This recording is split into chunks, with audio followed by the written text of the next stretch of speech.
Olá, salve, salve! Muito bom dia! Vamos aqui, ó, para mais uma edição da nossa revista radiofônica. Informação, prestação de serviço, entretenimento, tudo isso no papo dessa segunda, 29 de abril de 2019. Vamos lá, Luiz Inácio falou como a entrevista com o ex-presidente repercutiu no meio político.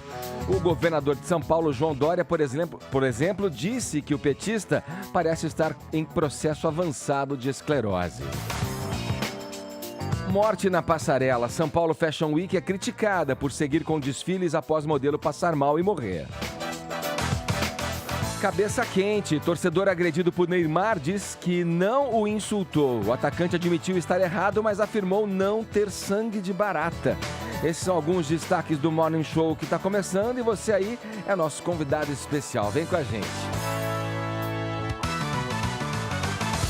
Bom dia, Paulinha. Bom dia, Edgar Piccoli. Vamos para mais uma semana? Vamos, já começando polêmicos aqui nesta segunda-feira. Vamos nessa. Porque vamos tratar de um tema que vai dar o que falar, Edgar. Não é verdade? Ele tem origem no artigo 150 da Constituição Federal, que diz o seguinte, que o Estado não pode cobrar impostos de templos religiosos, Edgar, de templos de qualquer culto. O que é que você acha dessa imunidade tributária? Conta pra gente usando a hashtag Igrejas e Tributos. E você, claro, que pode participar do programa também aqui, comentando os diversos assuntos do Morning Show. Vamos levar a nossa hashtag para os assuntos mais comentados deste país na segunda-feira, hashtag Igrejas e Tributos, Edgar. Ótimo tema, esse tema é estendido também para você interagir com a gente, enviando mensagens em vídeo pelo nosso WhatsApp, que é o 11 931 7009, o nosso número.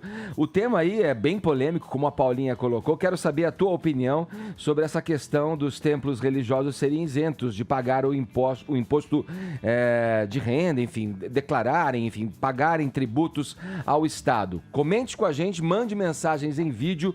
11 931 7009 é o nosso WhatsApp. No mais, você pode nos acompanhar também em imagens pelo aplicativo da Jovem Pan.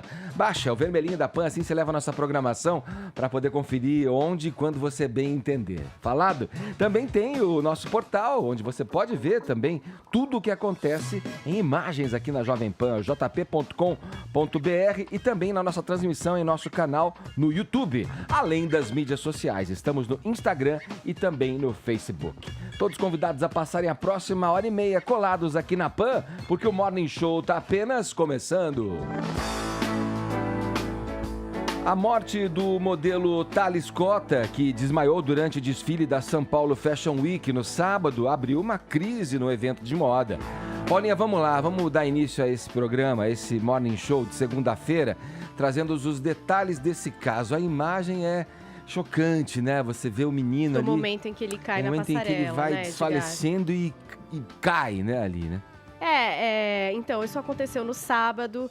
Esse modelo de 26 anos estava ali participando do desfile da marca Oxa, e aí ele caiu ali frontalmente, como você descreveu aqui, Edgar, foi desmontando assim frontalmente ali na passarela, foi atendido e levado para o hospital. No comunicado oficial dos organizadores do evento da São Paulo Fashion Week, eles dizem que ele foi prontamente atendido pelos socorristas, levado ao hospital com vida, sem indicação que viria a falecer.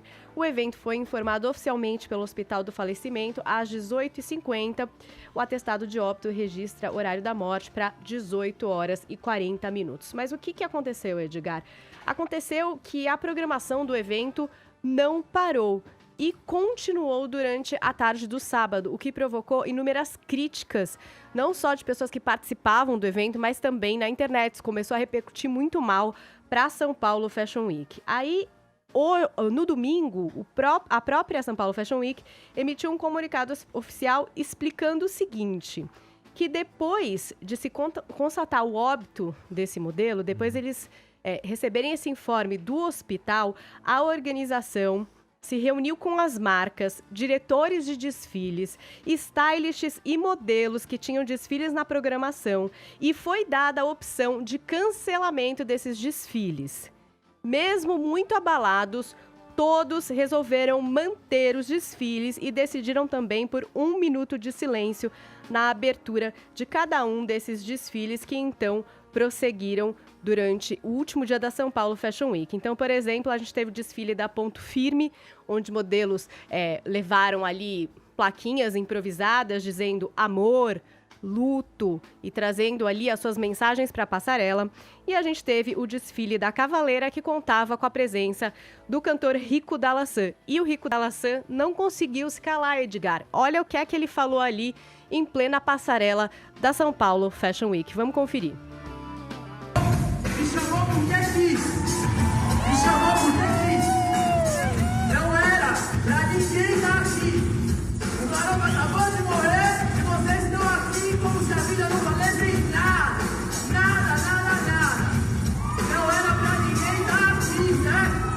Enquanto os vivos não lamentarem a morte dos negros, dos brancos e da humanidade das pessoas, a agonia vai estar no travesseiro de todo mundo. A agonia no travesseiro de todo mundo.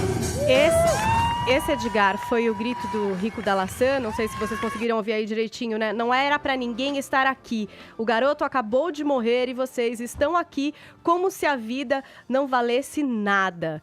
Então, esse foi o grito do Rico Dalassan. Muita gente achou que ele foi a voz necessária, né?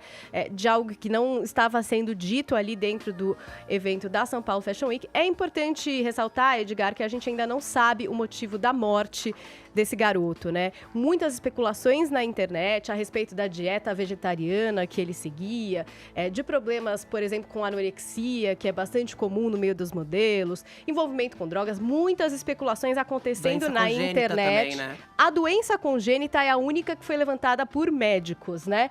Esse aí parece que pode ser o ponto, mas a gente não tem nada a respeito da causa da morte ainda não foi divulgado isso.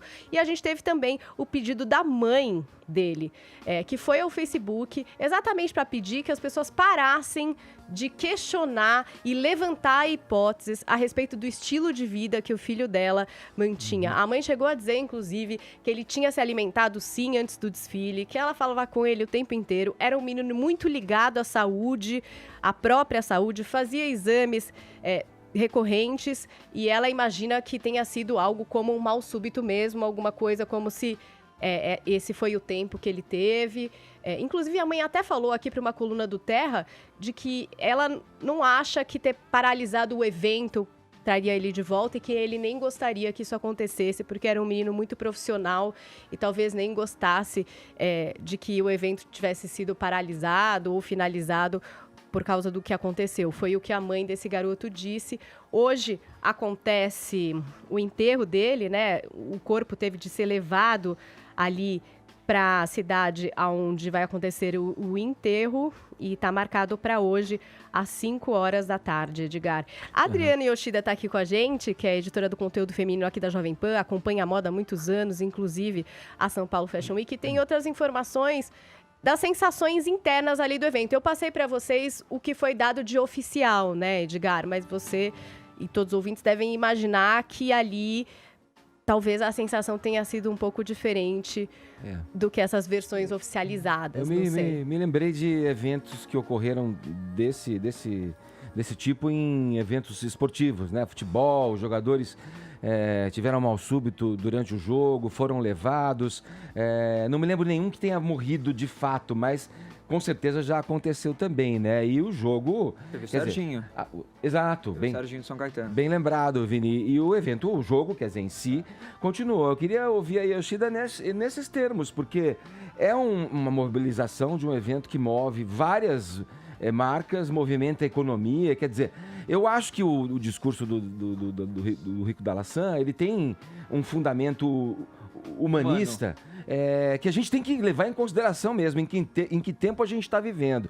Mas ouvir a tua opinião mesmo de quem está dentro desse mundo da moda e o quanto isso movimenta de interesses, o que causaria. E esse depoimento da mãe também que você trouxe, eu acho que é importante para colocar na discussão, né, de que A mãe, conhecendo o filho, acha que ele não se oporia, que o evento continuasse. Mas a gente que não está muito ligado na moda, fica só olhando para aquela vida humana que se foi ali e o evento continuou, passando como um rolo compressor, né? Sim, é muito triste, é lamentável, sinto muito pela família do Thales e pela organização do evento, porque foi uma tragédia que ninguém prevê, mas o que acontece é que é uma imagem que tá, né, você tá na passarela com a cobertura de mídia internacional, você tem uma imagem exposta de uma pessoa em sofrimento, quase perdendo a vida, e isso mobiliza as pessoas.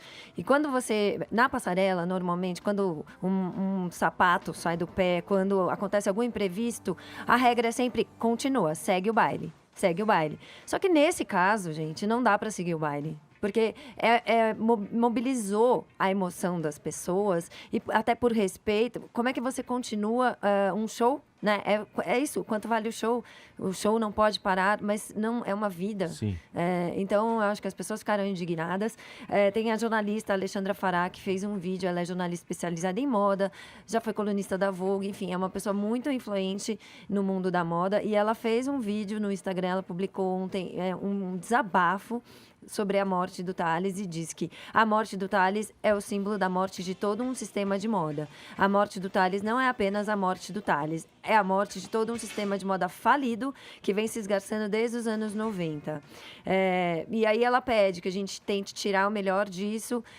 É simbólico, mas a gente tem vivido momentos... A moda está tentando se reinventar, mas a moda, ela tem um caráter destrutivo do planeta, e a gente sabe disso. A gente fecha os olhos, quer viver sempre da novidade, da identidade que você vai construir através da sua roupa. Ela reforça isso no vídeo, ela fala: identidade você constrói com tudo que você faz na sua vida, com o jeito que você come até o vídeo que você faz e posta. Então, assim, não dá mais para achar que é a sua roupa bonitinha que vai construir sua identidade. Então, ela pede que, se a gente quer falar de inovação, que a gente leve marcas realmente comprometidas com a sustentabilidade socioambiental. Então, assim, ser sustentável é cuidar do bem-estar e cuidar de todo mundo que está lá. Então, assim, não só ela, como muitas outras pessoas vieram questionar esse sistema. Os desfiles, a gente sabe que são eventos exclusivos para poucos. Tem aquela primeira fila onde as pessoas sentam e querem ser vistas. Sim. Tem todo uma contingência, assim, muita gente, Envolvida, influenciador de moda, os wannabes, influencers ali circulando pelos corredores, tentando causar algum impacto nas redes sociais. Então, assim, não é sobre pensar, né? É muito mais sobre reproduzir um comportamento sem nenhum questionamento sobre o que a gente está fazendo com esse planeta. Então, a Alexandra ficou muito revoltada com a morte do Thales e resolveu levar isso para as redes. Amigas do Thales também, que estiveram dentro do backstage, que tiveram que continuar o desfile da Oxa. A Oxa é uma marca estreante, era o primeiro desfile deles na Semana de Moda. Também ficaram muito revoltadas. Uma delas, a Laiena, comentou: ontem foi o pior dia da minha vida profissionalmente. Ver meu amigo, depois saber que ele tinha falecido ali, o pior, o evento continuou sem nenhum pingo de compaixão com a família. Com o Thales que se foi, com os amigos modelos, enfim, muito abalada, teve que continuar os desfiles, lamentou. Então, assim, muita gente ficou nessa posição desconfortável, porque por mais que tivesse um consenso da diretoria das marcas, os modelos não tinham voz ativa para dizer não queremos. E eu acho que o Rico veio desabafar em plena passarela, um sentimento que estava ali latente no backstage por todas as pessoas. Tem uma coisa que a gente tem que pensar também, né? O São Paulo Fashion Week está bem longe dos tempos áureos dele. É uma semana de moda que é muito significativa e importante para o país, mas que já não goza do mesmo prestígio que gozava antes, que inclusive enfrentou alguns períodos de crise, assim. Dito isso, a morte do Thales poderia ter sido a razão perfeita para suspender o desfile e remarcar. Não teria problema em remarcar. Eu sei que tem uma agenda super complicada, tudo super apertado lá. Talvez... Mas mediante um acontecimento desse, as pessoas têm que... Tem uma boa vontade, Pois né? é. Não precisava, talvez, cancelar o dia inteiro do evento. Afinal de contas, foi pontual durante o desfile. Não sei, tô tentando achar um meio do E caminho um dia entre só, as né? duas Na verdade, partes, na pois é. semana de moda, Mas né? o desfile da Oxa poderia ter sido remarcado. Até Foi no porque último dia. os relatos que a gente tem é que eles fecharam as portas para que ninguém saísse. Depois tiraram o corpo, o desfile começou de novo. acho meio bizarro, assim. Porque todo mundo teve que presenciar uma cena absolutamente triste, medonha, sombria, lamentável, e depois ter que agir como se nada tivesse acontecido. Eu não sei, a gente já vive num mundo em que as pessoas já têm muito pouca empatia por pessoas que estão à margem da sociedade. A gente passa por pessoas em situação de rua e até mesmo gente morta na rua como se nada tivesse acontecido, como se aquilo já fizesse parte da paisagem. Eu acho que a morte do Thales só vem a público, só vem pra provar mais uma vez que a gente tá cada vez mais insensível. Tá faltando amor e empatia. Vamos girar o assunto, vamos falar da entrevista que o ex-presidente Lula concedeu. Obrigado, Yoshida, pela participação aqui. Imagina. Seguir direto aqui. Vamos lá falar da entrevista do ex-presidente Lula, que foi concedida ao jornal Folha de São Paulo e ao El País na sexta-feira. A gente começa o nosso papo indo direto a Brasília com o inoxidável José Maria Trindade, que nos conta aí como é que essa entrevista, Zé, repercutiu na capital federal. Aí conta pra gente, o governador de São Paulo, por exemplo, meteu já uma declaração aí. O João Dória disse, por exemplo, que o petista parece estar num processo avançado de esclerose. Mas há também, Zé, e você deve ter testemunhado isso aí pelos corredores no Planalto Central, de pessoas que encontraram aí na fala do Lula, lucidez. Vamos lá, quero te ouvir. Bom dia, Zé. É isso, muito bom dia, Edgar, bom dia a todos. Olha, Edgar, foi uma entrevista importante no sentido de que o ex-presidente está preso, né, distante do dia a dia e da fala de todos. Esquisito, porque se trata de uma pessoa, né, que está sob guarda do Estado. Não poderia dar esse tipo de declaração, mas, enfim, foi uma entrevista que repercutiu muito aqui. Alguns líderes intencionalmente ficaram distantes desse debate, outros entraram. A surpresa mesmo veio dos partidos de esquerda, de oposição a Jair Bolsonaro. Eles acham que Lula prova mais uma vez a sua força dentro do PT, o seu domínio total do partido, e isso dificulta alianças, e isso poderia isolar ainda mais o PT. O presidente Jair Bolsonaro insinuou que o ex-presidente estaria bêbado, e ele disse que deveria ser proibido ou é proibido usar bebida, e fez o desafio ali do que ele chama de bater ficha, ou seja, comparar ministro a ministro de cada pasta com os ministros do ex-presidente Lula e da ex-presidente Dilma. Agora, os parlamentares aqui do PT e de outros partidos acabaram repercutindo muito bem esta entrevista do ex-presidente, ou trechos desta entrevista, né? O que movimentou um pouco a cena da internet, que é um campo importante atualmente da política. Agora, a movimentação do Jair Bolsonaro foi muito maior, ou seja, estes ataques do ex-presidente Lula ao presidente Jair Bolsonaro acabou beneficiando o governo. A minha surpresa maior, Edgar, foi o Magno Malta dizendo que não se surpreendeu com a fala do ex-presidente dizendo que malucos governam o país. Ô Zé, foram vários embates, né, dessa polarização que a gente vive, onde muitas vezes a razão fica escondida e abandonada, que é o seguinte, desde assim, pode ou não pode dar entrevista, né, começou todo lá, pode, não pode, preso não pode falar, mas já teve casos de preso dando entrevista, né, depois teve a questão da fala, né, mais especificamente com a relação essa que você mencionou, de maluco e cachaceiro, né, o Lula dizendo o país é governado por um bando de maluco, aí o Bolsonaro responde, melhor do que por um bando de cachaceiro. Aí tem uma frase que eu não sei se o Caio talvez possa confirmar, atribuída ao Churchill, né, que falavam que ele bebia demais, Você deve saber dessa também, né? Aí dizia assim, mas quando criticavam por isso, né, e colocavam isso na balança ideológica, política lá, ele dizia assim, mas amanhã eu tô sóbrio. Pois Edgar, eu que acompanhei aqui o Palácio, o Lula usava essas críticas em favor dele, dizendo, olha, eu sou uma pessoa como vocês, quem é que não toma uma cervejinha? Eu que não, mas... Então isso é até uma estratégia, né, de fazer uma imagem de povo. Claro, e depois foto do Bolsonaro mesmo, fazendo um brinde com um copo de cerveja. Bom, tá estabelecida, né, os embates estão estabelecidos aí. Caio, eu quero saber de você, se você viu com prazer ou desprazer essa entrevista. entrevista aí. Eu vi com prazer, eu procuro manter a cabeça aberta. Eu fui persuadido pela excelente argumentação do Roberto Cabrini aqui na semana passada. É isso.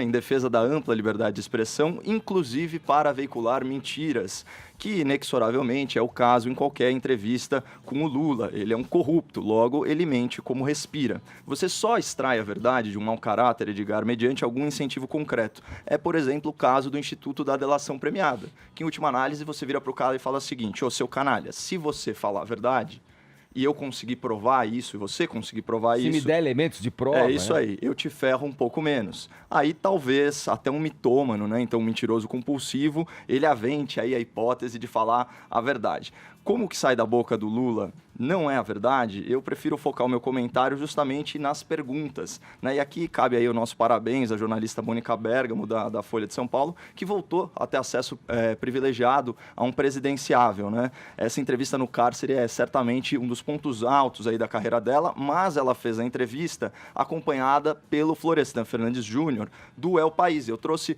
para o ouvinte da PAN um tweet do Florestan. Olha só, abre aspas. Lula entrou na sala da Polícia Federal, driblando o esquema rígido de segurança. Se aproximou dos entrevistadores e deu um forte abraço em cada um de nós.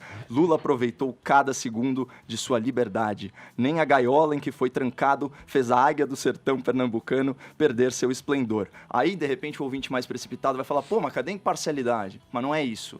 Isso é técnica jornalística, Edgar. Isso aí é o seguinte, é jornalismo gonzo. Então, o jornalista, ele experiencia a história que ele vai reportar, ele vive ela na pele, ele faz uma imersão. Então, ele abandona toda a objetividade, né, e se miscui dentro da narrativa. E, nesse caso, o jornalista, ele se imbuiu aí de um amor incondicional pelo Lula. Então, olha que legal esse compromisso com o leitor da Folha de São Paulo e do El País. Toca o nosso coração vermelho. Esses são os trechos das perguntas desse grande jornalismo da Mônica Bergamo e do Florestan Fernandes Júnior que eu separei. Primeiro, sobre o triplex. O Marco Aurélio, ministro do STF, disse recentemente que não vê indícios de crime no triplex do Guarujá. O senhor acredita que com a devolução do dinheiro que foi pago pela sua esposa por esse triplex, você pode tentar conseguir sua absolvição? É possível isso? Só lembrando que o Marco Aurélio nunca disse que não houve crime. A dúvida dele é se houve 2 crimes. Ele disse que tem certeza sobre corrupção e dúvida sobre lavagem de dinheiro num grande esquema para reduzir o tempo de progressão de regime e o Lula sair da cadeia. Segundo ponto, falar sobre extrema-direita. Seu partido perdeu a eleição ano passado e a extrema-direita chega ao poder com o voto de muitos eleitores que eram do PT. Como o senhor avalia essa guinada direita de um eleitorado que era tão grato à sua administração? Você vê como a régua ideológica do jornalista é descalibrada, ele faz um juízo de valor absurdo. O que é extremo, seja ele na direita, seja ele na esquerda, é autoritário e centralizador. Pode falar várias coisas do governo Bolsonaro, mas ele é um governo de orientação liberal e descentralizadora. Terceiro ponto, Venezuela. Olha o absurdo.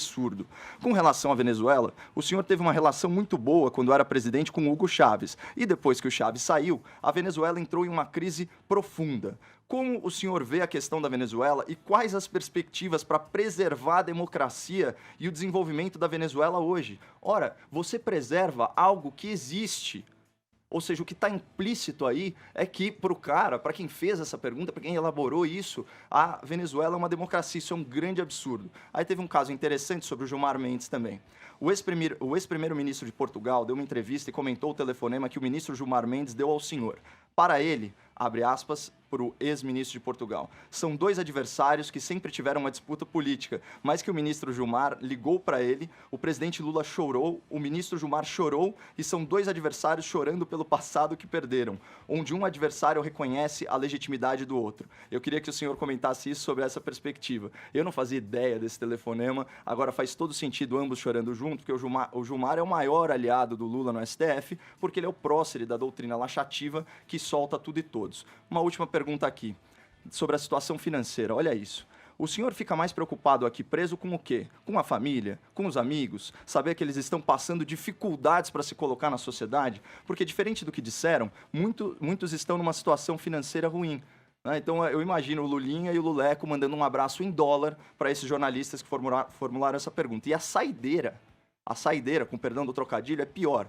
Presidente, além de tomar uma cachaça com seus apoiadores, qual a primeira coisa que o senhor vai fazer? Então, assim, vamos lá, vamos naturalizar os maus hábitos alcoólicos do presidente. Agora, diante de todas as mentiras, eu reconheço, eu consegui pensar um diamante no meio desse carvão todo. Porque essa frase aqui do Lula, Edgar, ela vale para a política, ela vale para a imprensa também. Vale para nós da imprensa. Abre aspas para o ex-presidente Lula. O povo tem paciência, mas não tem toda a paciência do mundo. Então é como disse o nosso colega Silvio Navarro. É o fim da linha para muita gente essa entrevista. Edgar, Fala, Vini. Outro ponto também que chamou a atenção nessa entrevista é o fato de o Lula querer realmente se plantar como esse preso político.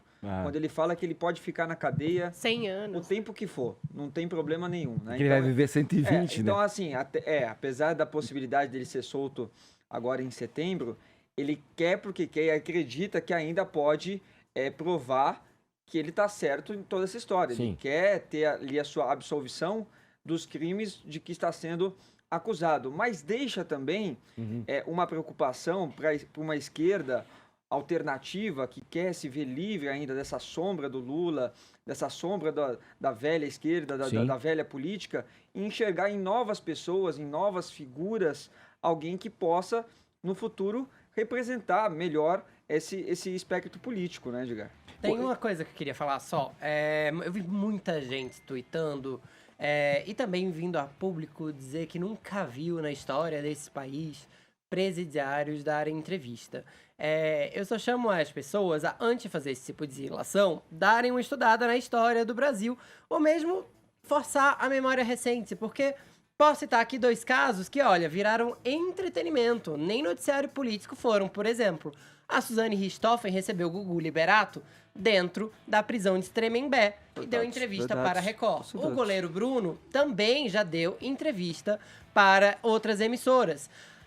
Várias pessoas, inclusive, viram alvo de câmeras e entrevista dentro de delegacia ou presídio em programas policiais espalhados pelo Nordeste inteiro. Cabrini, que teve aqui, vira e mexe, O próprio Cabrini já fez várias entrevistas. Então, assim, é má fé divulgar que presidiários não dão entrevista no Brasil e que isso é privilégio. Sobre o Lula, ele já tem uma outra entrevista marcada. Eu vi alguns repórteres e editores do Intercept dizendo que o site do Glenn Greenwald conseguiu eliminar para entrevistar o Lula também. Vou voltar lá com o Zé Maria Trindade para a gente fechar, Zé, esse assunto.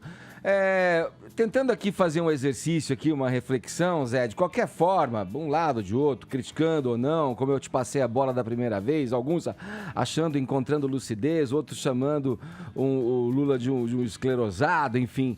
É lamentável o fato de ter um quadro político da magnitude do ex-presidente Lula, ou independentemente de qualquer espectro político, você ter um ex-presidente engaiolado, aqui para usar o termo que o Augusto Nunes gosta de usar bastante, é uma situação que joga a imagem do país do ralo. Isso não é bom nem para a autoestima de nós, brasileiros, e nem para a imagem do país lá fora. Agora, tem-se, por outro lado, a sensação de que a justiça está funcionando. Eu vejo muito esse argumento. Olha, as instituições são independentes, a justiça está funcionando. Mas aí vem a outra questão, né? Poxa, outros quadros políticos já comprovadamente cometeram ilícitos e os casos os processos vão tramitando lentamente na justiça. Então isso causa uma sensação, será que a isonomia, a independência da justiça está sendo colocada em prática mesmo de uma maneira igualitária para todos os lados? Ou quem tem e consegue ainda um pouco de poder, consegue se safar aí das letras da lei? Agora, falando do Lula, poxa, é uma triste figura o Lula na prisão ali, né? Um homem que teve nas mãos a possibilidade de seguir o ideário do partido que ele ajudou a formar, quer dizer que durante um período foi considerado uma esperança ao povo brasileiro. Poxa, finalmente um operário, um de nós no poder, né? A inversão aí da sequência de poder, né? Na história do Brasil, vem e faz com que todos os benefícios sociais ali que são elogiados do governo dele são jogados por água abaixo, frente a essa conivência, no mínimo, para dizer o mínimo, com ilícitos, com crimes, né? Haja vista aí que vários nomes do PT estão lá presos, poxa, o Palocci, o Zé Dirceu também condenado, os tesoureiros vários, o Delúbio, para citar alguns, Genuíno que chegou a ser preso e solto. Quer dizer, é uma situação triste, na verdade, nesse ciclo que se alterna na política brasileira, né, Zé? Olha, Edgar, criminalistas famosos aqui que acompanharam os políticos também famosos me disseram que se você for procurar coerência na legislação penal, você fica louco, porque não existe. Em primeiro lugar, a diferença aí é o foro privilegiado, né? Sim. É por isso que alguns senadores se candidataram a deputado com medo de perder este foro privilegiado. Eduardo Cunha perdeu o foro, foi preso. Gedel perdeu o foro, foi preso, né?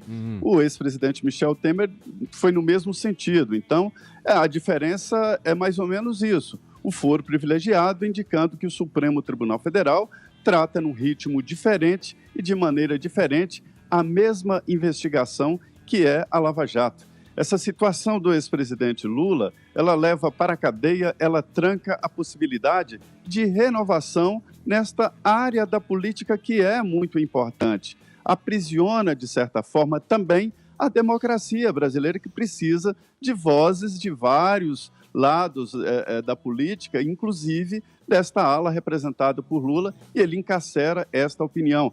É por isso que esses deputados aí dizem, do PSB, do PDT, dizem que a hegemonia do ex-presidente Lula nesse setor da política inviabiliza alianças, Sim. inviabiliza e isola, inclusive, o PT. Agora, a novidade disso tudo é de que ele está tratando também a condenação dele de forma política, porque dizem juízes que ele poderia pedir já a contagem desse tempo que está preso antes da condenação final, como desconto de pena, que iria para 7 anos, e ele sairia, então, para semiaberto.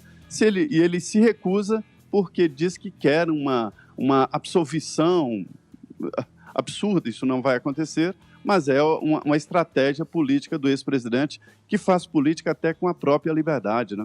Tá bom, Zé, obrigado pelas informações. Bom trabalho para você em Brasília, meu camarada. Um abração. Muito bem, obrigado, bom dia. Vamos lá, vamos girar o assunto. Vamos para mais um episódio aqui no Morning Show do nosso já famoso quadro indefectível Não Convide para a Mesma Festa. Quem? Quem desta vez? Fefito vai contar pra gente aí. Quais os personagens envolvidos nesta peleja aí? Eu conto. Se você tá achando que a gente vai tratar de subcelebridades, que a gente vai falar de Miss Bumbum, de ator da Globo, de alguma treta no tão falado Projaquistão, como diria Caio Coppola, você está redondamente enganado. O Não Convide para a Mesma Festa de hoje é intelectual. O que acontece é que a Marcela Franco, que é repórter da Folha, tinha publicado um texto lá, inclusive dizendo que queria muito biografar o Chico Buarque, mas que todas as tentativas dela deram em nada, que o Chico não se deixava biografar. O Rui Castro, grande escritor, a gente se conhece, Rui Castro, um dos maiores escritores desse país, resolveu escrever um texto chamado Bilhete para Marcela, no qual ele diz assim, olha, Marcela, querida, se você quer tanto biografar o Chico Buarque, o que a impede? E aí ele diz que, por causa da decisão de 2015 do STF, não precisa-se mais de autorização para biografar ninguém. Ela pode fazer como fez o Gay Talese, provavelmente esse é o exemplo que ele usou como modo de pensamento. Para biografar ele, entrevistar cerca de 200 pessoas sem necessariamente entrevistá-lo.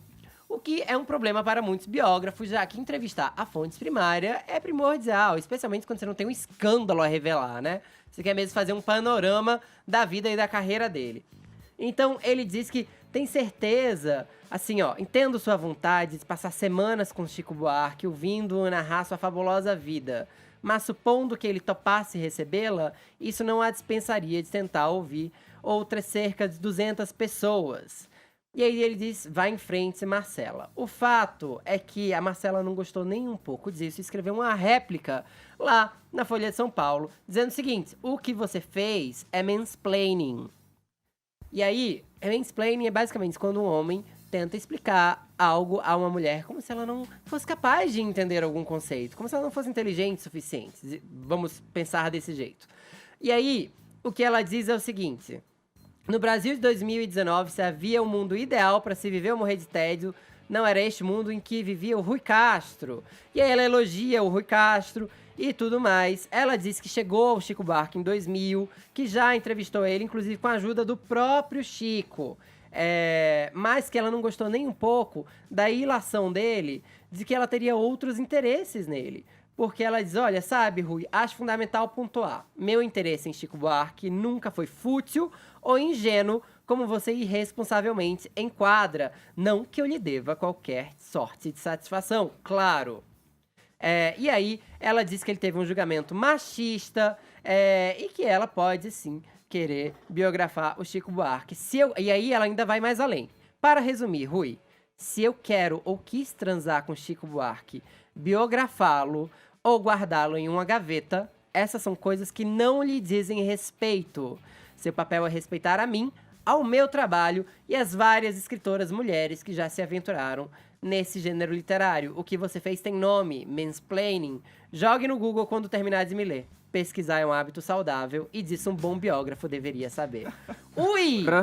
Queria saber só quem fez essa costura louca, sabe assim? Porque o texto da Marcela, na verdade, é a respeito de uma fotobiografia, chama Revela-te Chico, e tem 3 parágrafos só, onde ela fala dessa história de biografar o Chico, só pra contextualizar. E aí ela conta essa história desse livro de fotos aí do Chico Buarque. Aí, tipo... Quando que o Rui teve essa ideia? Agora vou mandar uma carta pra ela. Ou alguém ligou pra ele e falou, você não quer mandar uma carta pra ela explicando como é que faz uma biografia? O que você acha? Eu não sei, eu queria saber como aconteceu essa costura. E aí sai a carta e alguém fala, você não acha que você tem que responder isso daí? É uma grande loucura isso daí, Edgar. Inclusive, eu acho que eles deviam estar na mesma festa, porque ia ser muito maravilhoso, ou escrever essa biografia juntos, né? Será Como que o Rui se fosse Castro... a série The Affair. Cada capítulo, o homem escreve e a mulher escreve diferentes pontos de vista. Ia ser muito maravilhoso. Será que o Rui Castro tá com inveja dela, Paulinha? Porque ele não teve a ideia de biografar o Chico Buarque? Será que não é o Rui Castro que quer passar as tardes com ele? Mas você acha que é mansplaining? É sério, isso é uma pergunta válida. Quero que alguém me responda. Rui Castro, o cara que fez várias biografias incríveis. Acho que ele tava... Filho do Carmen Miranda, Você acha que ele explicar pra ela o que é uma biografia? Porque foi o que ele fez, né?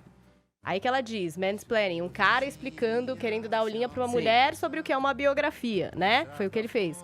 Mas ele não tem aí, na sua carreira, muitas biografias importantes e ele poderia dar essa aulinha? Tem, eu não acho que ele... Eu acho que o modo que ele escolheu pra dar essa aula... Foi um modo ele equivocado. escolheu dessa aula? Exatamente. Por que ele escolheu dessa aula? Porque ele escolheu dessa aula publicamente. Porque, assim, a Marcela é jornalista, ela sabe que dá pra escrever uma biografia sem entrevistar o biografado.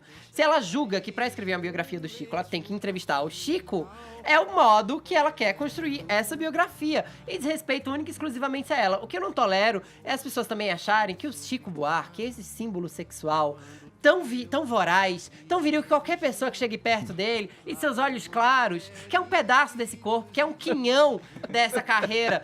Gente, pelo amor de Deus, é possível ser fã do Chico Buarque e não querer um pedaço desse corpo. Acho meio bizarro esse tipo de ilação. Também acho que ela foi além da ilação. Porque ele deixa escancarou. Muito sutil. lá atrás. Muito sutil e ela resolveu chutar com os 2 pés na porta. Acho que muita gente não vai encarar isso como mansplaining da parte do Rui Castro, mas eu também acho que a gente não tá nem familiarizado com esse conceito direito. O que importa é que a Marcela se ofendeu. O Rui Castro pode dar aula de biografia a quem quiser, mas também a quem estiver disposto a aprender, a ouvir essa aula. Mas não a partir de um texto dizer pra Marcela como ela tem que fazer o próprio trabalho. A Marcela quer fazer o trabalho de um jeito diferente do seu, Rui. Aliás, ama a biografia da Carmen Miranda, tudo mais. A Marcela também é uma super repórter, mas assim... desnecessária essa carta pra ela. Que treta. E aí? Ó, eu tô numa sinuca de bico aqui, tô morrendo de medo de cometer alguma impropriedade, porque Gaysplaining. Mansplaining, exatamente, é um termo pejorativo derivado aí da língua inglesa, né? Então é um anglicismo. Então aí, pô, eu peço desculpa aí pros ouvintes progressistas por fazer aí essa apropriação cultural, né? E eu não quero deixar bem claro que eu não tenho intenção de ofender a hipersensibilidade de ninguém, muito menos da Marcela. Agora, falando da definição, já que o público não tá tão familiarizado com o que é mansplaining, eu acho que é bem simples, né? Explicar alguma coisa para uma mulher de uma forma condescendente, paternalista, simplificada, pressupondo que ela tem uma completa ignorância no assunto, então é um ar de superioridade relacionado ao machismo, certo? Eu li ambos os textos, tá? Tanto vamos dizer assim, a crítica do Rui Castro quanto a réplica da Marcela Franco. E aqui existe uma diferenciação clássica e muito clara entre defesa e ataque. O Rui Castro, ele faz uma defesa embasada do mérito de uma biografia não autorizada. né? Então ele é um biógrafo raiz. Ele prefere biografias póstumas, inclusive, né? O Fefito falou aí da Carmen Miranda, mas ele também fez do Garrincha, do Nelson Rodrigues. E isso fica muito claro quando ele explica o que acontece numa biografia autorizada. Abre aspas. Ele poderá exigir que você lhe submeta o original antes da publicação para que ele o aprove.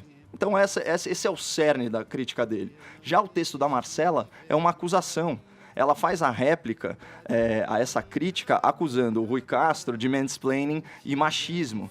Só que, já que a gente está brincando aqui de apropriação cultural e usar termos em inglês, tem outra expressão gringa que expressa bem o que a Marcela Franco fez, que é o play the woman card, que em tradução livre seria alguma coisa como dar a cartada da mulher, quase uma carteirada feminista. Esse foi um conceito muito trabalhado na campanha fracassada da Hillary Clinton à presidência dos Estados Unidos em 2016. E o que significa dar essa cartada ou play the woman card nesse contexto? Ela se prevalece da condição de mulher para não enfrentar o debate de frente. E ela vai usar duas estratégias, que é vitimização e coletivização. Então ela se coloca como vítima e ainda confere a ela própria a procuração para falar em nome de todas as mulheres. Olha só esses dois trechos, abre aspas, para Marcela.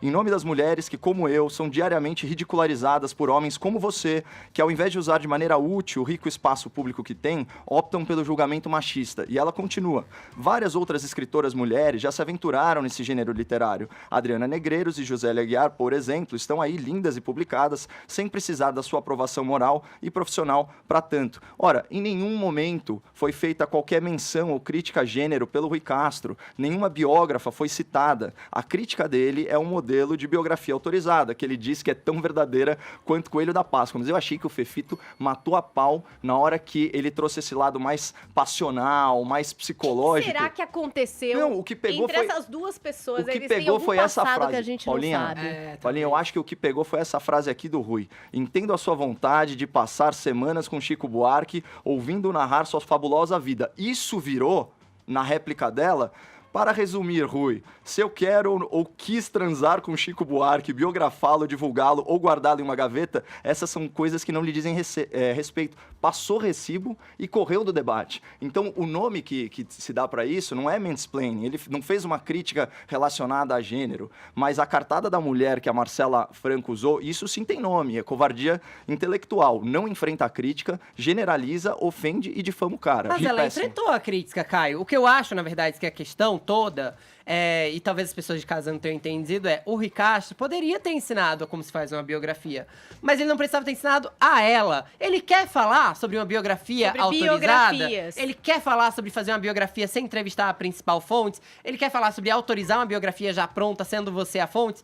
Fale, mas não fale para a Marcela. A Marcela, como jornalista, aliás, deve saber de tudo isso de cor e salteado, ainda mais como jornalista cultural e boa repórter que ela é, ela deve ter acompanhado muito de perto toda essa questão. Quem é que promoveu essa rixa? O que já aconteceu entre as pessoas no passado para estarem tão rancorosas? Você sabe que eu tenho uma tese, né, Paulinha? Pra mim, todas as brigas nesse país se resolveriam não no debate, no ringue de gel.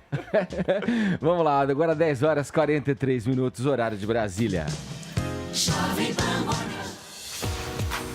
A importância da reforma da Previdência, a Jovem Pan está exibindo aqui todos os dias na programação depoimentos de entusiastas da reforma. Agora a gente vai ouvir o Cauê Macris, que é presidente da Assembleia Legislativa de São Paulo. O Brasil gasta 150 bilhões a mais do que arrecada. E boa parcela desse custo a mais do que arrecada do Brasil, ele é com a Previdência Pública. Então nós precisamos claramente estabelecer novas diretrizes, novas regras, novo momento, né? Independente de posições políticas e partidárias, nós precisamos garantir a continuidade do país, a estabilização econômica, a geração de empregos, e tudo passa pela reforma da Previdência. Eu apoio amplamente essa posição em relação a esta reforma, né? É claro que temas sensíveis precisam ser discutidos e debatidos, esse é o papel do Parlamento, do Congresso Nacional, mas claramente saber que a reforma da Previdência é uma reforma estruturante e atende 100% dos brasileiros. Nova Previdência. Justa para todos. Urgente para o Brasil.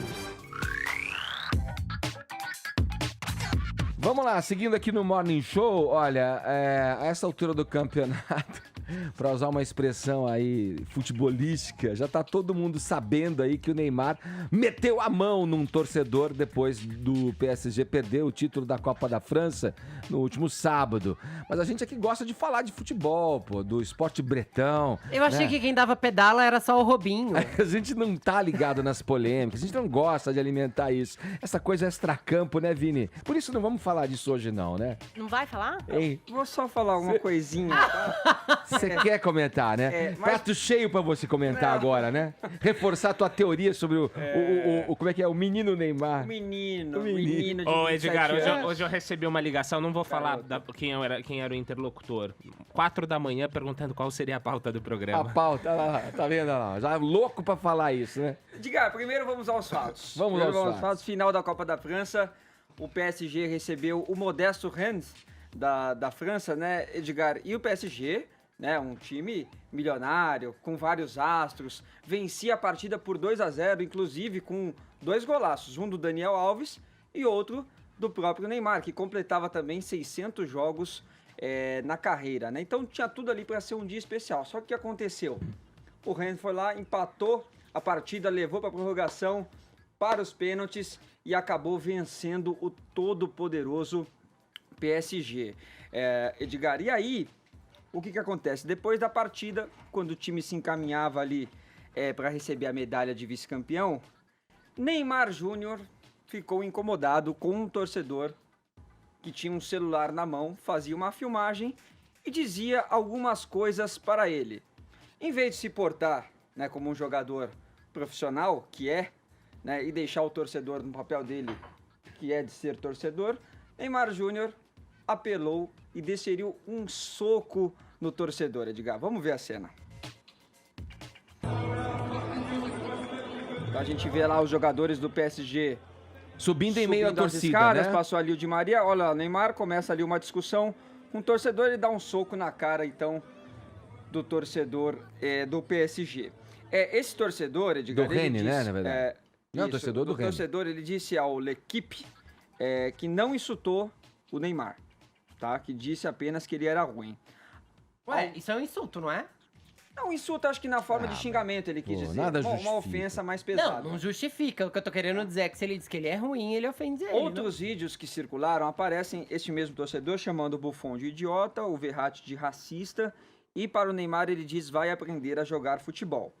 A diferença do Neymar para esses outros jogadores é que os outros se postaram como profissionais e ignoraram o torcedor. Agora o que acontece? Esse tipo de situação, obviamente, que não me surpreende, Edgar, porque Você adora o Neymar. não, A gente sabe me disso. espantaria, Paulinha, me espantaria se fosse o contrário. Agora, a gente está falando de alguém que não sabe nem ganhar. Vide aquele episódio das Olimpíadas de 2016, quando ele discutiu agressivamente com um torcedor, despejando a sua raiva por ter vencido as Olimpíadas em cima do terceiro time da Alemanha, né? Então, você não sabe nem ganhar, imagine você perder dessa forma vexatória que ele perdeu. Lembrando que o Neymar também está suspenso da Champions League por 3 jogos por ter xingado a arbitragem pelas redes sociais.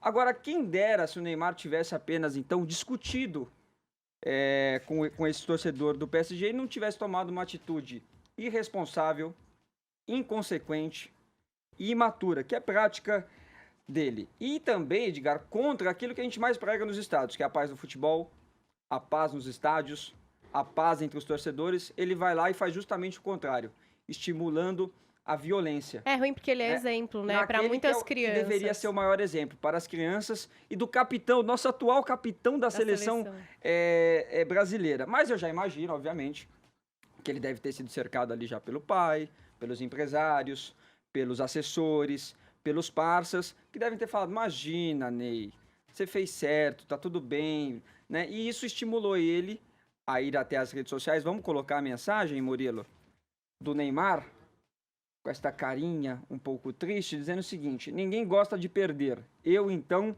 quem me conhece sabe o quanto sou competitivo e o quanto a derrota me abala. Mas perder faz parte da vida de um atleta. Nos faz crescer, nos faz pensar, nos faz melhorar. Por incrível que pareça, ele escreveu isso. Com Feliz de poder caixa alta.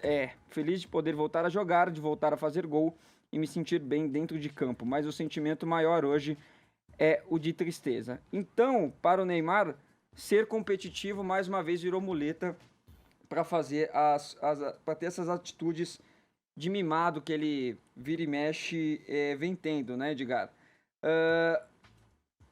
Então eu sinto muito que assim deve estar cercado dessas pessoas mais uma vez, né? Quando eles deveriam fazer na verdade uma reunião para poder falar as verdades para o Neymar, para poder explicar para ele que ele não é Deus, que ele não é santo, que ele não está acima de tudo e nem de todos. Né, o pai dele não, o pai dele prefere fazer reunião com o Paulo Guedes para livrar o filho da Receita Federal, que ele está devendo quase 70 milhões de reais em impostos. E ele teve ainda a cara de pau de ir na zona mista e falar que teve jovem do PSG que precisa aprender a virar homem no vestiário.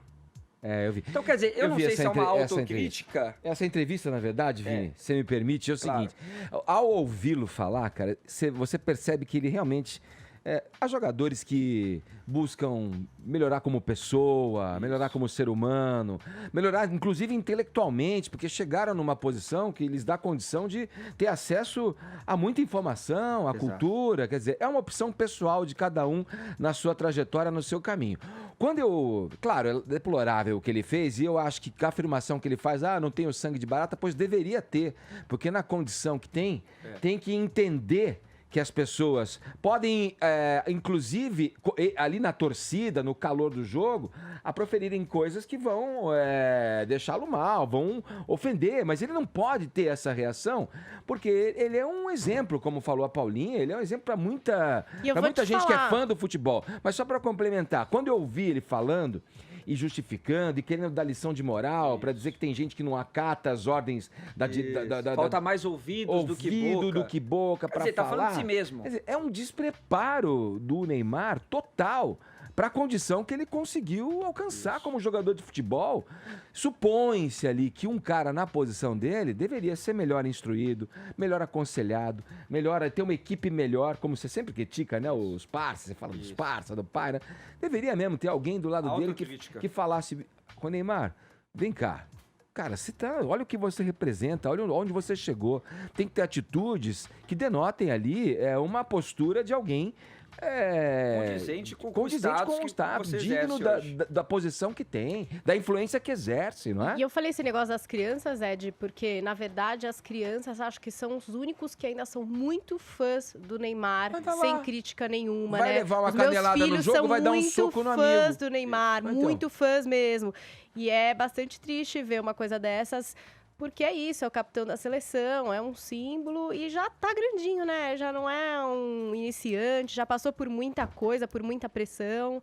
Então, acho que pode ser melhor. E outros jogadores foram também insultados ali, agredidos, enfim. Sim. Ninguém reagiu. Né? Todo mundo... Então, assim, agora, ô Tite, vamos conversar aqui. Ele tá com a vaidade ferida, né? Ele tá com o ego ferido, claramente. Ô Tite, é o seguinte, seja coerente, hein? Você cortou o Douglas Costa de uma das convocações da seleção. Você cortou o Douglas Costa com a justificativa de lesão, mas que também por ele ter cuspido em um companheiro de trabalho, ou seja, um ato de indisciplina. Então, por coerência, Tite, você deve cortar o Neymar da próxima convocação da seleção brasileira. Cortar. Seja a única pessoa que vai dar uma chacoalhada nesse menino de 27 anos. Agora, 11 em ponto, horário de Brasília. Jovem Pan Morning Jovem Pan Morning Show. Agora aí, vamos seguir na política, hein? Com a Paulinha, olha. Olha que loucura! Sério? Meu Deus! Paulinha, o que o ministro da Educação, Abraham Weintraub, disse sobre o ato de alunos filmarem professores na sala de aula? Teve a polêmica aí do fim de semana, né? E aí, o que ele falou?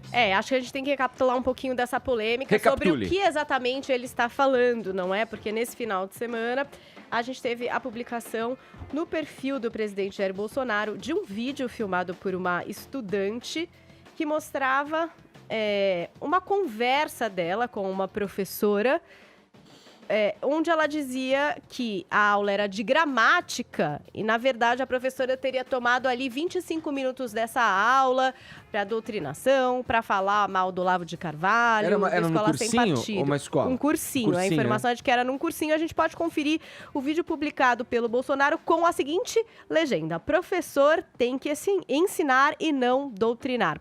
Toca o vídeo aí. A gente vê só o rosto da estudante. Olha, daria para botar esse, aquele lá. Isso aqui, os ideólogos, vai falar do Olavo de Carvalho, que é uma anta. O que querem os militares do mundo? Por que o Olavo de Carvalho é uma anta, professora? Eu acho que ele é porque ele mete pau em tudo e ele acha Mas a senhora não percebeu que a senhora pegou 25 minutos da aula para expor a sua opinião política partidária? Não foi opinião política partidária. Foi sim, a senhora criticou a Escola Sem Partido, a senhora criticou o governo e eu não estou pagando cursinho para ouvir sua opinião política partidária. Eu estou pagando cursinho para assistir aulas de gramática. Então eu peço com todo respeito, eu estou pedindo com todo respeito. Bom, o vídeo continua, ela fala, vamos até a coordenação, não vamos na coordenação, olha, eu filmei a sua aula, olha, eu vou passar a filmar as suas aulas e vou expor isso na internet. Esse vídeo da Tamires de Paula, que inclusive tem perfil lá no Twitter, para quem quiser conhecer. Ali ela se identifica como ativista politicamente incorreta, cofundadora da direita Itapeva e secretária-geral do PSL de Itapeva. Ela até publicou um comentário do Olavo de Carvalho, que escreveu o seguinte, bravíssimo estudante, parabéns e obrigado. E é aquela história de tentar descobrir o nome da professora, quem é essa professora. Parece que também tem um andamento a respeito disso na internet. Também foi publicado pelo Carlos Bolsonaro um retweet do Escola Sem Partido de um vídeo que não é exatamente novo. Acho que a gente até já mostrou aqui no Morning Show, de um professor que também faz aí um ataque bastante exaltado ao governo Bolsonaro. Eu não sei se vocês se lembram desse vídeo. Então, o que o ministro falou? Falou em relação a esses 2 vídeos publicados nas redes sociais. Ele disse o seguinte, não incentivo ninguém a filmar uma conversa na rua, mas as pessoas têm o direito de filmar. Isso é liberdade individual de cada um. Vou olhar os casos com calma, não faremos nada de sopetão. Pelo que me foi descrito, o dinheiro do contribuinte não estava sendo gasto da melhor forma. Se eu tivesse pagando por uma aula dessas, eu me sentiria lesado. Agora vamos olhar com calma e analisar dentro da lei o que pode ser feito, respeitando professores, alunos e pagadores de impostos. Edgar. Vamos lá. Uau! Bom, parabéns aí a Tamires e todos os corajosos alunos que não estão fazendo nada mais do que lutar pelo seu direito constitucional, né? A liberdade de cátedra dos professores, ela não legitima doutrinação e panfletagem. Ela não pode, em absoluto, superar a liberdade de pensamento, né, e a liberdade de aprendizado dos jovens, né? Isso daí eu acho que não está nem em discussão. E não pode haver esse tipo de abuso de poder por parte do professor, que no ambiente de sala de aula ele está numa relação de dominância, até hierárquica em relação aos alunos, porque ele não pode se aproveitar da audiência cativa, né? Ou seja, a obrigação do aluno de assistir à aula. E teve um trecho emblemático do vídeo dessa menina que fala o seguinte, olha, eu não tô pagando aqui para ter aula de doutrinação político-partidária. Nesse caso concreto, parece que, de fato, a gente está falando de um curso particular. Mas imagine que fosse uma escola pública. A lógica continua valendo. Porque quem paga a escola pública somos todos nós com os nossos impostos. Então, a lógica é a mesma. E aqui a gente volta para aquela situação. Há casos em que a única forma de você constituir prova é filmando. Até porque muitas vezes esses jovens são vistos pelo direito como totalmente incapazes ou relativamente incapazes e o testemunho deles não tem uma força probatória tão grande. Então, essa ferramenta, né, da contemporaneidade, que é você poder filmar o seu direito ser violado, isso não pode ser afastado. Seria mais um ataque à liberdade de expressão, à liberdade de pensamento e uma restrição aí à ampla defesa, você cercear o direito dos alunos de filmarem o professor que está violando o direito constitucional em plena sala de aula. Agora, em relação a esse vídeo, o que eu acho é que ela diz que tem o vídeo da aula, né? Onde na aula a professora faria essa defesa aí de 25 minutos. A gente não tem esse vídeo, que a gente tem essa conversa, que me parece uma conversa de corredor, onde a aluna, a gente não sabe exatamente o que ela está fazendo, né? Porque não filma as mãos dela, por exemplo. Ao que parece, ela entrega títulos à professora, né? E aí a professora lê aqui, Olavo de Carvalho, eu não gosto, esse outro livro também não, sabe assim? Ela lê um outro título e diz que também não. Então, eu não sei. O que a menina alega é que durante a aula, 25 minutos foram dedicados a essas, enfim, defesas do Escola Sem Partido e tal. Só que não é esse vídeo que a gente vê, tá? Se a gente tá falando aqui de provas concretas e tal, não é esse vídeo que a gente tá assistindo. O que a gente tá assistindo é uma aluna fazendo questionamento para uma professora fora do horário da aula. Ela tá numa conversa pessoal com a professora fora do horário da aula. Né? Mas a professora não questiona as informações que ela traz, eu não tô falando que são mentiras, eu não tô falando. certeza. Eu só tô falando que não é esse o vídeo que a gente tá vendo, né? Aí, por exemplo, no outro caso, desse outro, que é o divulgado pelo filho do Bolsonaro, pelo Carlos, aí a gente tá vendo um vídeo em sala de aula, né? No momento da aula, né? A gente já mostrou esse vídeo aqui. Desse professor bastante exaltado. Aí sim, ó, aí é sala de aula, né? O outro vídeo é um vídeo no corredor. Eu acho que no corredor, se você vai perguntar para um professor a respeito do que ele acha, por exemplo, do Olavo de Carvalho, de qualquer outro autor, o professor vai ali expressar a sua opinião. Não sei. Aí eu fico me perguntando, é isso? Vão se filmar as aulas? O que eu acho é o seguinte, a professora também, ela usa uma expressão que eu não me lembro agora, para se referir ao Olavo de Carvalho. Que ela fala, ele mete pau em todos. Ele mete o pau em todos. Mas é uma expressão que não me parece um argumento plausível para você poder... ela também chama ele de anta. Chama de anta, quer dizer, o professor ali que está à frente da sua audiência cativa aqui, ele é responsável pelo que diz.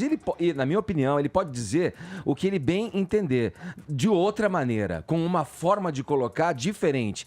Fica parecendo que é aquela coisa de torcida, sabe? Que entra no jogo da polarização, e o professor ali, como referência máxima de conhecimento, à frente dos seus alunos, no meu entender, não poderia usar esse tipo de linguagem. Poderia usar argumentos, né, que levassem o aluno a entender o pensamento daquele professor como indivíduo. Mas jogar palavras assim, panfletárias, é uma anta, só critica, não me parecem argumentos.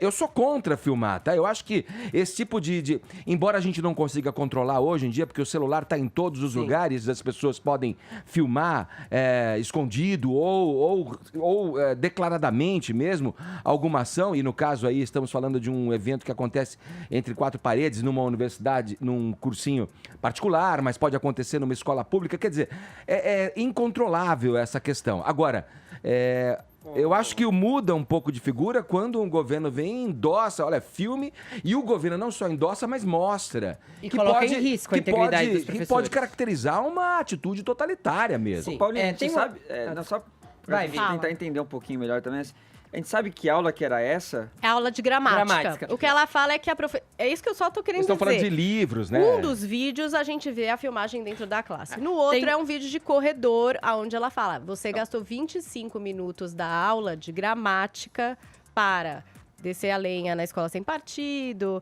no Bolsonaro e no Olavo de Carvalho. Mas gramática também é análise de textos, né? Se o texto escolhido foi uma notícia e era uma notícia que refletia algo politicamente, obviamente não era o mais indicado. Analise a sintaxe. Bolsonaro é fascista. Qual é o sujeito? Me fala, Caio. Já que você começou, vai fundo. Mas não. O que eu queria dizer é que excessos existem dos dois lados. Só que também acho que tá na hora da gente parar de achar que os alunos não são dotados de senso crítico. Eu tive professores que falaram grandes besteiras na aula. Eu tive professor que disse que o Tancredo Neves já foi assassinado com um mini revólver, que não era apendicite coisa nenhuma. Eu lembro disso. Isso não significa que eu levei isso adiante, porque há que se ter o mínimo de senso crítico. Existe gente que fala besteira dos dois lados, existe gente que comete excesso dos dois lados. A minha questão aqui é muito além. Primeiro que se essa divulgação de vídeos começa, a gente vai ver muito vídeo divulgado, só com o que é conveniente na edição. Porque manipulação de vídeo é muito fácil de se fazer. Segunda questão acho que a gente também tem que parar para pensar na integridade física dessas pessoas. Panfletárias ou não, de direita ou de esquerda. Porque quando o presidente coloca a cara de alguém acusando essa pessoa de cometer algo que seja crime ou só moralmente condenável, ele condena essa pessoa a ser humilhada e execrada publicamente e perseguida. A cara dela não aparece, né, Vefito? A professora não aparece. Mas não é difícil no tempo de internet. Então, você vê, o E Olavo já aqui- pergunta quem é essa professora? Qual é o nome dela? Quer exatamente. dizer, denota E no uma, caso do outro professor que a gente uma mostrou intenção de aqui, perseguição ali, né? Vamos pra cima. E né? no caso do outro professor que a gente mostrou aqui, a gente vê a cara dele claramente. Também temos que nos questionar qual é a real intenção de alguém que é assessora do PSL ao divulgar esse tipo de coisa. Será que ela não tem interesse em ganhos políticos? O que seria bem legítimo nessa época que a gente vive, que se fabrica falso herói a cada momento? Então, pensa aí em casa. Secretário da Receita Federal, Marco Sintra, deu uma entrevista à Folha de São Paulo dessa segunda-feira e tocou num ponto que ele mesmo reconhece como polêmico. Olha lá, o pagamento de imposto por igrejas. Vini, vamos lá dar uma explicada nesse caso aí desde o início, desde que surgiu a notícia. Pois é, Edgar, e tá repercutindo bastante nas redes sociais, inclusive já com a resposta do Marco Sintra pelo Twitter, também o presidente Jair Bolsonaro divulgou um vídeo que a gente vai ver daqui a pouco, mas só para entender a história, Edgar, essa entrevista que foi veiculada aí pela Folha do Marco Sintra, dizendo que existe uma intenção dele de promover aí uma reforma tributária, Edgar, onde ele quer fazer o quê? Tirar aquele imposto que incide sobre os nossos salários, né? Aquela contribuição dos salários de toda a população, que hoje representa aí, segundo ele, 350 bilhões de reais, tanto para os empregadores, tanto para os empregados. E aí, o que ele faria? Criaria um novo imposto, uma nova alíquota que poderia gerar aí em torno de 1%, que incidiria sobre todos os pagamentos, sobre todas as transações.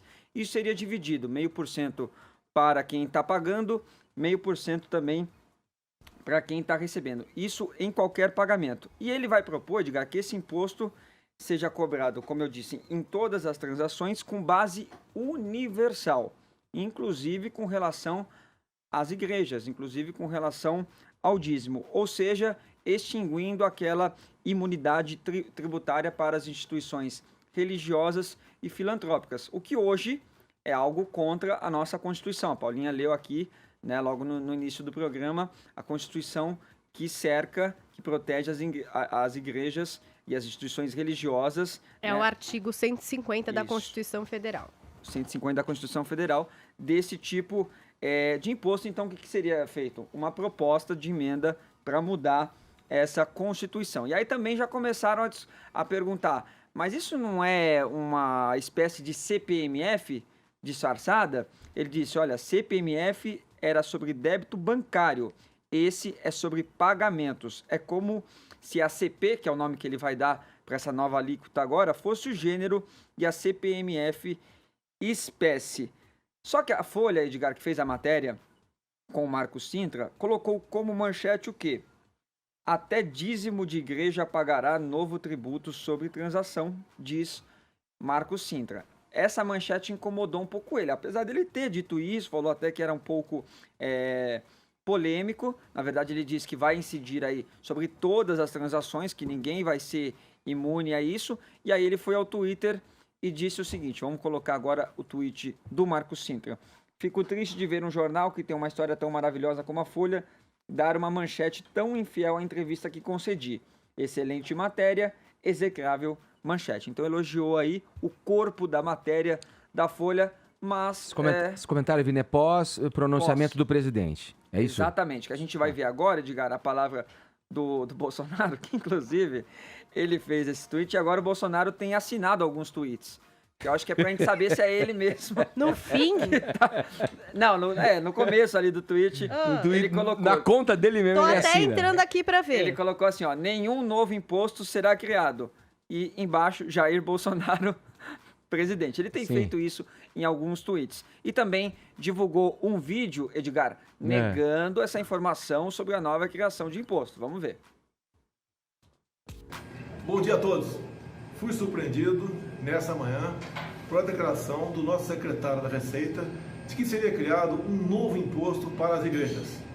Eu quero me dirigir a todos vocês, dizendo que essa informação não procede. Em nosso governo, nenhum novo imposto será criado, em especial contra as igrejas, que além de terem um excelente trabalho social prestado a toda a comunidade, reclamam eles, em parte com razão no meu entendimento, que há uma bitributação nessa área.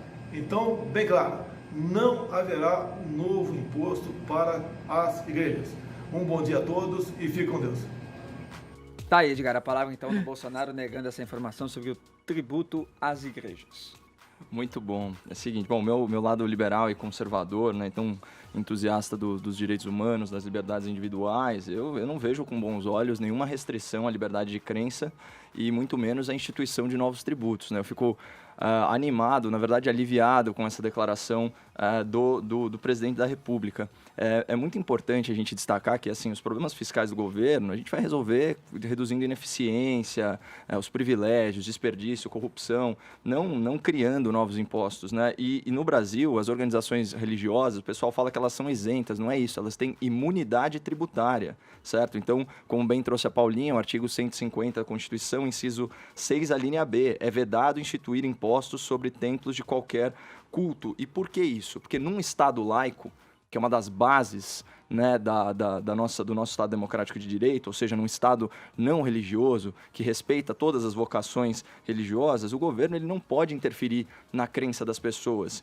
E se a gente parar para pensar, o imposto ele é sim uma interferência, porque à força o governo vai e confisca uma parte do patrimônio. Quando você tira dinheiro de uma organização, seja ela de qual modo for, você está, ainda que de forma indireta, limitando o seu alcance e restringindo a sua liberdade. É emblemático que o presidente, claro que num ato falho, ele falou de imposto contra as igrejas, porque tem realmente essa noção. E outra coisa, muita gente defende a tributação da igreja como uma forma de punição aos charlatães da fé. Agora, imposto não é ferramenta de direito penal. Então, os crimes que esses charlatães costumam cometer, então, lavagem de dinheiro, abuso psicológico, extorsão, tudo isso já tem legislação no direito penal para ir atrás dos caras. Mas, Caio, não é só isso também, né? É um pouco de exploração da fé alheia, porque a gente vê muita igreja prometendo tratamentos milagrosos se você aumenta dízimo e etc. Tanto que tem igreja que aceita dízimo no débito.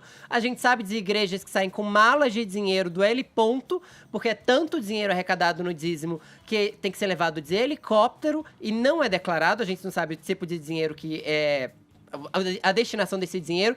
E mais, a gente vê que as empresas viraram grandes empresas a tal ponto que compram horários. As igrejas viraram empresas tão grandes que compram horário em televisão. Então, assim, comprar um horário de 1 hora diariamente na televisão é muito dinheiro. De onde vê esse dinheiro? Como ele é aplicado? A gente tem que ter um mínimo de responsabilidade e saber como o dinheiro dos fiéis, nesse caso, que, aliás, estão pedindo por milagres, por melhorias de vida, está sendo destinado. Revertido a trabalhos sociais mesmo. Sim, essa que é a grande discussão constitucional aqui, né? As pessoas, elas têm a liberdade de se reunir, de partilhar a sua fé e, inclusive, de fazer toda a sorte aí de doações. Mas agora, são duas coisas né? Não, mas é que a gente não pode ser elitista a ponto de determinar e querer regulamentar como que as pessoas decidem para onde vai o dinheiro delas. Não, eu não acho que nem é a questão. Eu acho que se mistura um pouco na nossa conversa quando vem a questão da fé. Como é que eu vou fazer? Garante, eu vou te dar a liberdade, eu vou garantir para você, né, a suprema liberação, né, do mundo depois dos pecados. Eu acho que a questão primordial é quando se fala em tributo, que vem à tona, a primeira coisa que eu penso quando vem isso à tona é que, assim, muitas empresas viraram conglomerados de comunicação muito grandes no Brasil. Como é que não se confunde as operações, as áreas em que atuam?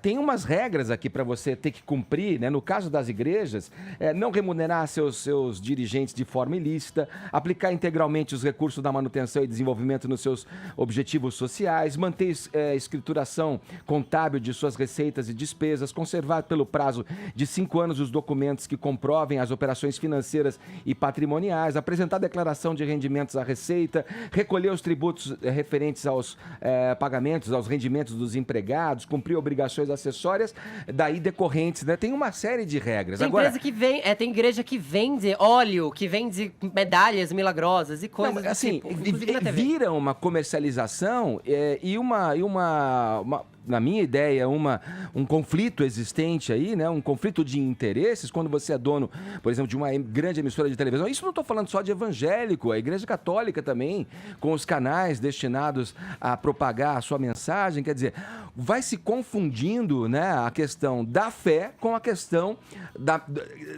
de você transformar a fé numa mercadoria. Isso é muito perigoso. No caso das igrejas neopentecostais, muitos dos líderes ali exercem cargos de direção nessas empresas. É, no mínimo, temerário você misturar essas duas coisas. Eu acho que teria que tributar, já que essas empresas extrapolam o âmbito só de professar a fé. As empresas têm que ser tributadas. Levar o conforto. Quanto a isso não tem dúvida, mas assim, aqui o ponto da discussão é justamente aquele que eu falei, do charlatanismo da fé. Mas quem somos nós para julgar a fé alheia e como que as pessoas se organizam de forma religiosa? Não, a gente não está julgando, a gente está trazendo para uma reflexão só, como as coisas são. Será que esse é o caminho? Porque quando a lei foi talvez elaborada, Caio, esse modelo de igrejas, seitas, enfim, cultos, não existia desta forma. Mas o fiel, ele quer que a sua igreja cresça. Ele quer que a palavra de Cristo, no caso dos evangélicos, seja amplamente divulgada. Essa é a definição de evangelização. Então, vamos dizer assim, a forma como essas igrejas procedem, a associação com empresas de comunicação, está alinhado com a fé dos fiéis, que sempre tem a opção de parar de frequentar a igreja. Então, a gente tem que começar a respeitar, não ser paternalista, não ser elitista, e respeitar os atos de vontade da população. Sim, e é inevitável também pensar, eu acho que também pensar na questão do presidente se manifestando com relação a isso. Os evangélicos foi um grande ativo político dele também, né? Tem essa questão política. Tem essa questão política que entra no bojo dessa discussão. Agora, 11h27, horário de Brasília.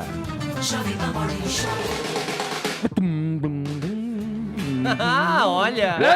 Walking Bass, eu adoro, cara, é muito bom. Muito bom. Vamos lá, eu vou ter que cortar essa música, porque tem mais uma noticinha, com dor no coração, vou cortar essa do Queen. Tem mais uma notícia pra gente fechar o Morning Show. Fefito, você é o seguinte, nesse domingo foi transmitida a edição de número 61 do Oscar brasileiro. O troféu imprensa! A estatueta, brincadeira. Que é um troféu muito moderno, que dá prêmios de internet e prêmios de várias categorias. Entre os vencedores tinha a Rebeca Bravanel, filha do Silvio Santos, Eliana. Ele que apresenta ainda. Pois é, o próprio Silvio Santos apresenta. E teve uma pequena saia justa, viu, gente? Porque ele recebeu a Isabela Santoni, que foi protagonista de Malhação e tava com um vestido muito brilhoso, que lembrava um pouco o vestido da Cláudia Leite no Teleton. Lembra quando o Silvio Santos disse que ficou animado e deu toda aquela polêmica? E aí o Silvio Santos disse o seguinte, olha... Você tá bonita, tá lembrando a Cláudia Leite. E ela teria respondido, mas você aprendeu, não é mesmo? O SBT resolveu não colocar essa cena no ar para evitar saias justas. Essa cena foi relatada pelo Jornal Extra, que assistiu aos bastidores. Além disso, teve um outro momento bem importante. O Léo Dias, colunista lá do SBT, do Fofocalizando, ele, inclusive, resolveu falar sobre o Silvio Santos tolher a opinião da Raquel Sherazade e não apostar tanto no jornalismo. Vamos ver o que o Léo Dias tinha a falar sobre o assunto. Eu acho que a Raquel Sherazade tem uma opinião, apesar de estar sendo certamente tolhida, mas ela poderia falar mais e dar mais opinião no SBT. Por isso meu voto é para Raquel Sherazade. Pois é, tá aí. E no ano passado, né, Fefito, ele já tinha cobrado o Silvio Santos por mais investimento no jornalismo, né? Então ele não se intimida com a figura ali do Silvio, né? Agora, uma curiosidade, Fefito, é que ontem a Patrícia Bravanel estava concorrendo a melhor apresentadora, sendo que ela não apresentou nenhum programa nos últimos 2 anos. Sim, ela ficou grávida, ela teve filho, então ela ficou ausente, mas estava concorrendo. Esse é um problema que o SBT deveria corrigir, porque a votação é por internet. Então acaba tendo a presença ali dos fã-clubes. É paternalista. É natural. Mas tem que ter um mínimo de critério, tem né, que estar no ar, né? Tem que estar no ar. Literalmente. Tá no ar. O Danilo Gentili quase deu um bolo. O Silvio Santos disse tomara que ele morra, porque ele não poderia ir, porque tava com pneumonia, mas era tudo uma brincadeira. Inclusive, ele apareceu no final, também ganhou prêmio lá. A Eliana ganhou prêmio, o Troféu Internet acumulou mais um. E a Rebeca Bravanel ganhou revelação pelos jurados e pela internet. Mais 2 curiosidades. O Silvio Santos ficou 4 horas em pé sem ir ao banheiro durante as gravações e pediu para cortar o microfone de Nelson Rubens importante por isso aí. 3 oportunidades. Nem eu, durante Vingadores, consegui não ir ao banheiro. Parabéns, Silvio Santos. Acabou, gente. É isso aí. Vamos ficando por aqui. O Morning Show volta amanhã a partir das 10 na programação da Jovem Pan. Participou da nossa tag o Paul Brown, elevou o kit do Morning Show. Me responde aí, Paul. Boa. Muito obrigado pelo prestígio de sua audiência. Amanhã tem mais. É isso aí. Cuidem-se. Tchau, tchau.